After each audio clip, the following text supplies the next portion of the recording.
I know these people well. You wouldn't believe it. I know them too well. I know them too well. They cost me a lot of money. I spent a lot of money, but I love them, and they're great, and their people are fantastic, and nobody does it like your people, right? Nobody. We talked about that. Incredible. Incredible people. So it's great to be back with America's builders.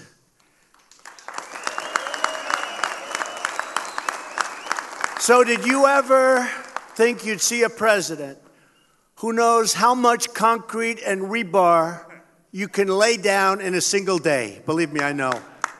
I know. We're a nation of builders, and it was about time we had a builder in the White House, right? We have a builder. I want to thank Sean McGarvey and the entire governing board of presidents for honoring me with this great invitation. And I love that it's in Washington because I don't have to travel very far. Worked out pretty well, I have to tell you. 5 minutes. Sean took part in one of our very first meetings at the White House. He mentioned it. And I promise you that America's labor leaders will always find an open door with Donald Trump. Always. Just look at the amazing talent assembled here. We have iron workers, insulators. Never changes, does it, with the iron workers? Now, let's hear it. Laborers, painters, fitters, plumbers, operators. They're operators, all right, I'll tell you that. Electricians. Not that good. Where's my local 3? Oh, where's local 3? That wasn't that good. Electrician. Well, they became so rich they don't have to. Let's do that again. Electricians. Oh, that's better. Bricklayers. Boilermakers. Elevator constructors. Good job. Sheet metal workers. Roofers. Plasterers. Plaster? Well, yeah, that's... We're not using as much plaster as we used to, fellas, right? No matter how you cut it. Sorry about that. I'm not sure I can do much. We brought back the coal miners. I'm not so sure about the plasters. We'll do the best we can, okay? We're going to do the best we can. How about the cement masons? And, of course, our wonderful Teamsters. Well, that wasn't very good, James. Huh? But really, you're the backbone of America. With the talent in this room, we can build any city at any time, and we can build it better than anyone.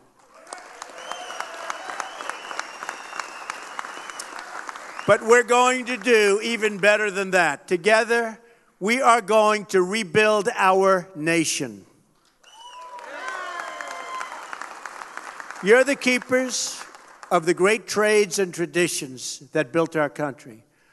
From the New York skyline to the Golden Gate Bridge, you represent the workers whose hands, skills, and dreams will build the great landmarks of our future. Every day, your members live out what I call the American creed. They're on the job before dawn and after dusk, and they never quit until that job is done. You know that. True. True. We saw this grit on display when the construction trades helped rebuild New York City after 9/11. That was a terrible time. We were all there. That was a terrible time in this country's history. Worst attack in the history of our country. Worse than Pearl Harbor. Pearl Harbor, they were attacking military. Here they were attacking civilians. Worst attack. And I saw what happened. Within a very short period of time, we were back rebuilding. And rebuild you did. And I really congratulate. It took a lot of courage and a lot of strength. And thank you.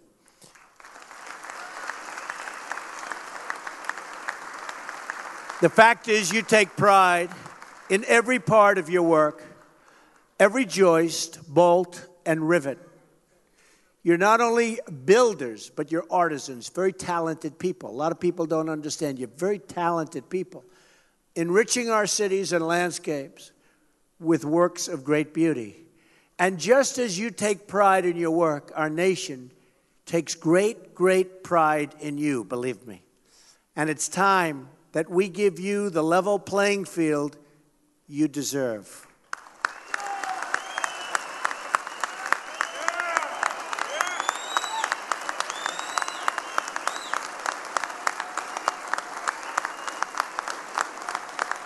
Thank you.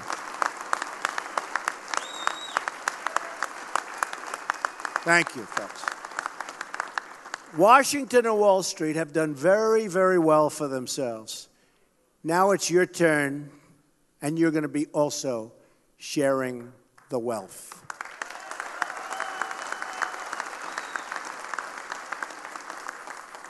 And you know, for many years, we've been taken advantage of by other countries. All over the world, they took advantage of us.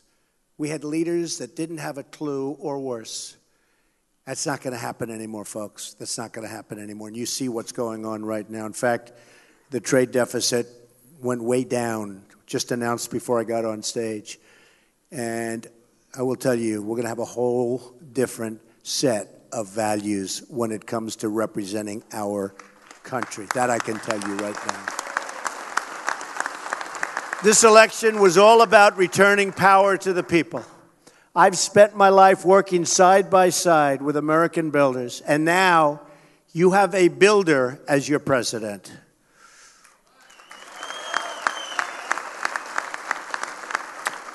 One of my first acts as president was to stop one of the great sellouts of the American worker. I immediately withdrew the United States from the disaster. This would have been a disaster. This would have been another NAFTA, which, by the way, is a disaster. I took you out of the Trans-Pacific Partnership.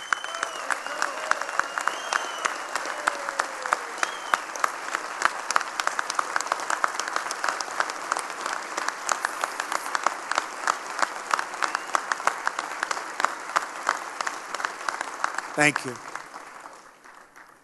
That one wasn't even close. And you know it. I know it. Everybody knows it. Next, I cleared the way for the construction of the Keystone XL and Dakota Access pipelines.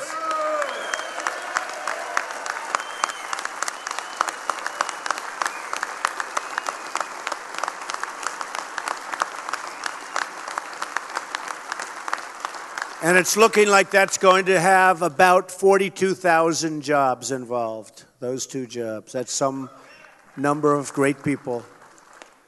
That's a big, big, beautiful lot of people. And Sean, actually, and a whole group joined me in the Oval Office when we approved the Keystone permit. And I joked that day. I said, can you imagine the head of this big Canadian company in this case? They built pipelines, and they failed. Didn't work. They paid millions and millions and hundreds of millions of dollars to consultants and lawyers, and they failed. And it was over. And then one day, Trump wins, and a few days later, they get a knock on the door. Sir, the Keystone Pipeline was just approved. Can you imagine? I want to see the expression on his face. And he's a nice guy. They came to the office. Because, you know, I did say, you have to use American steel. You have to fabricate it here. Now, they had already bought 60, 70% of it. So you can't be too wild, right? But I was signing the order. And I said, where'd they buy the steel? I didn't like the answer. I said, who fabricated the steel? I didn't like the answer. I said, from now on, we're going to put a clause. Got to be made in America. We want American steel made in America. Right on the bottom. 100%. Right?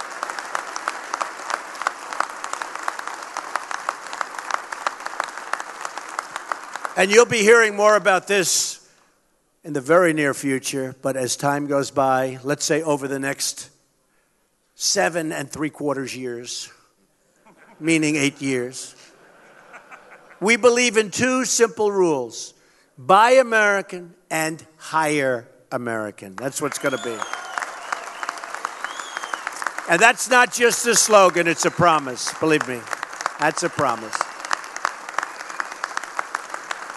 The era of economic surrender has come to an end. It's come to an end. We have surrendered as a country to outside interest. The era of economic victory for our country has just begun. You will see.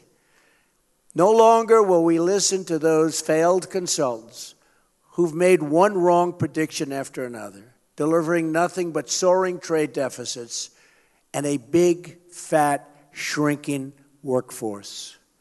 For decades now, we've watched as our factories have shuttered, almost 70,000 factories. Our jobs have been stolen, and blue-collar wages have declined. We've seen the economic pain inflicted on our fellow Americans in Pittsburgh and Detroit and Baltimore. We didn't just offshore our jobs, we offshored a big, big part of the American dream. We enriched foreign countries at the expense of our own country, the great United States of America. But those days are over.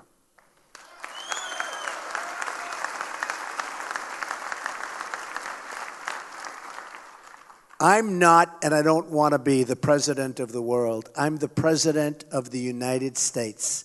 And from now on, it's going to be America first.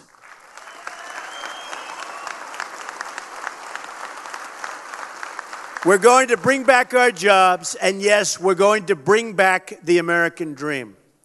As I travel the nation, I heard the pleas of the forgotten men and women of our country, the people who work hard and play by the rules, but who don't have a voice. Together, we are their voice, and they will never, ever be forgotten again. That I can tell you. I don't know if you saw, but if you watch the Democrats now, the anger and hatred, and they're trying to figure out where did all these people came that voted for Donald Trump.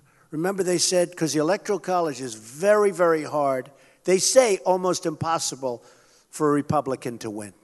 The odds are stacked. And they would say, there's no way to 270. You need 270. There's no way to 270. I heard that so much for a year. I kept saying, maybe I shouldn't be running. You know, Sean, I said, maybe I shouldn't run. Because there's no way. The people are telling me, the same people that say all of the bad stuff, they're saying there's no way to 270. Well, but there was a way to 306. But wasn't that an exciting one? You know, places that nobody entered. Donald Trump has won the state of Michigan. They go, what? Donald Trump has won the state of Wisconsin. They came out of the blue, and we didn't even need them.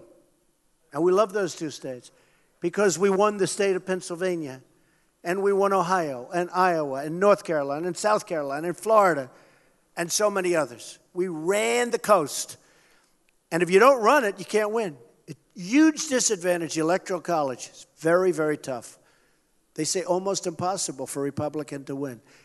But I had the support of, I would say almost everybody in this room. We had tremendous support. No, we did. We had tremendous support. We had tremendous support. And I'll tell you, we really had the support of the workers. We had tremendous support of the workers. Well, would you like to make a change, folks? Would you like to make a change? Because if anybody wants to make a change, you won't be having so many jobs, that I can tell you. Your jobs will be a whole different story. Because in the last decade, you lost over 750 construction. Think of this, 750,000 construction jobs. Real wages in the construction sector have fallen more than 15% since the 1970s. We rank 39th in the world for construction permitting. And approvals for infrastructure projects can take up to 10 years. Since taking office, I've signed one action after another to eliminate job-killing regulations that stand in a way. I had a chart. Is that chart around here someplace? Did you have that? I have to show this chart to you because it's amazing, actually.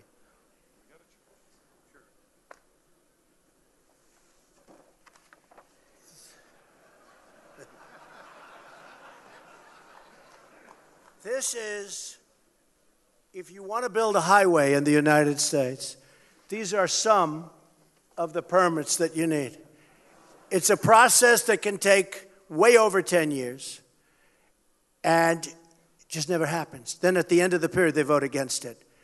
And we're getting rid of many of these regulations. You have to go through 17 agencies, many permits in each agency. In February alone, we added almost 60,000 new construction jobs to the country. I ordered expedited environmental reviews for infrastructure, environmental and energy projects all across the country. No longer will you have to wait year after year for approvals that never come. I also took historic action to lift the restrictions on American energy production and to put our miners who have been treated horribly back to work. Consumer confidence. They're great people. Consumer confidence is at the highest level in more than a decade. You've seen all of the charts, all of the studies. The National Association of Manufacturers just the other day reported the most optimism in the entire history of its survey, which is an old survey. 93% of manufacturers are optimistic about the future. It's almost 27% lower than that just a few months ago. The Home Builders Confidence Index is at its highest level in 12 years. And now in breaking news, it was just reported today, the monthly U.S. trade deficit declined by 10% for a reason, not by accident, believe me, it's for a reason. We're also going to protect your jobs by protecting our borders. My administration is just a matter of weeks, and literally a short period of time, has brought record reductions to illegal immigration. Record reductions. Down 61% since inauguration. General Kelly is doing a fantastic job. And we'll crack down on visa abuses that undermine the American worker, and we're doing that right now. These and so many other achievements have defined our first 10 weeks in office. We've done so much for the worker, done so much for the military. We've done so much for the police officers, our men in blue and women in blue who are not treated fairly. We're fighting for workers of all backgrounds and from all walks of life. But to achieve true progress, we must remember our legacy. We're the nation that built the tallest skyscrapers on what was once the Hudson River and put neon lights of Las Vegas in the middle of the desert. But if government continues to punish America's builders, then we will not be that nation any longer. I'm calling on all Americans, Democrat, Republican, Independent, to come together and take part in the great rebuilding of our country. That is why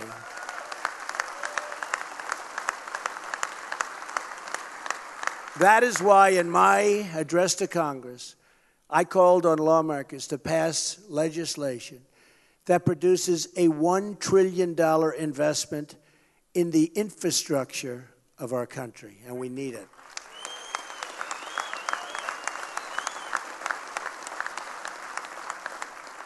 With your help, we can rebuild our country's bridges, airports, seaports, and water systems. We will streamline the process to get approvals quickly so that long-delayed projects can finally move ahead. And with lower taxes on America's middle class and businesses, we will see a new surge of economic growth and development. All of you have come to the nation's capital to call members of the House and Senate to action. you've also called your president to action. When you see them, you can tell Congress that America's building trades and its president are very much united.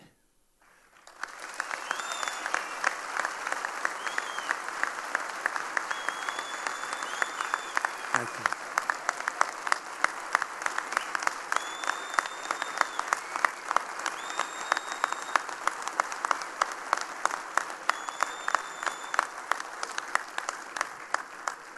Together, we are ready to break new ground. We will build in the spirit of one of the great projects in our nation's history, an enduring symbol of American strength.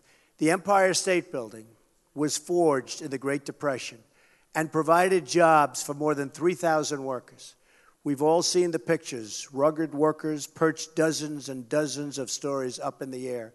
Workers like these moved almost 60,000 tons of steel, installed 200,000 cubic feet of stone, and laid 10 million bricks to build that American icon. And they did the job in a record time, 13 months. Hard to believe. Think of that. Empire State Building, built in 13 months during the Depression. Nowadays, you couldn't even get a building permit or approval in that amount of time. When the workers had secured the last piece of steel in that amazing and beautiful structure, they marked the moment, as we still do today, with what is called a topping out ceremony. 1,050 feet above the streets of New York City, they hoisted a beautiful and great American flag.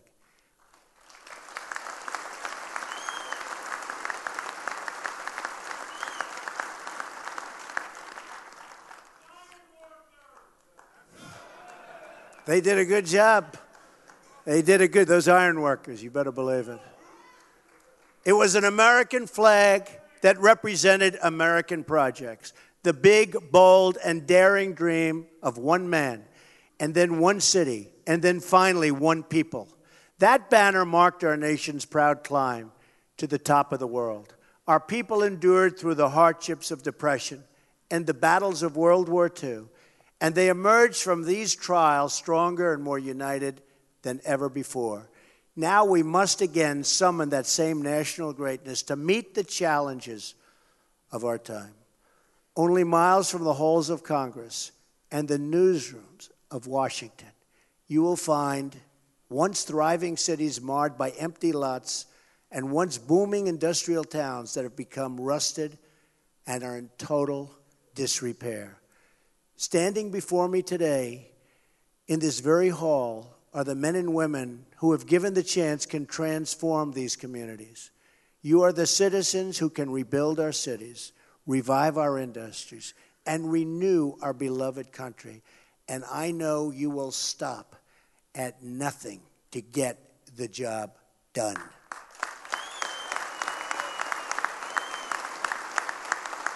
For the rest of their lives, everyone who worked on the Empire State Building knew when they looked up at that great New York skyline that they had lifted the stars and stripes atop the tallest flagpole on earth, and that somewhere high above the city streets, their place in history was carved into beams of steel. In the future, when we become the trials, and we are trials of our times, we too will emerge stronger and more united than ever before. It's happening, you watch. When we rise above the cynics and critics who live only to defend the status quo and to defend themselves from failure, then we too will construct a lasting monument to national greatness.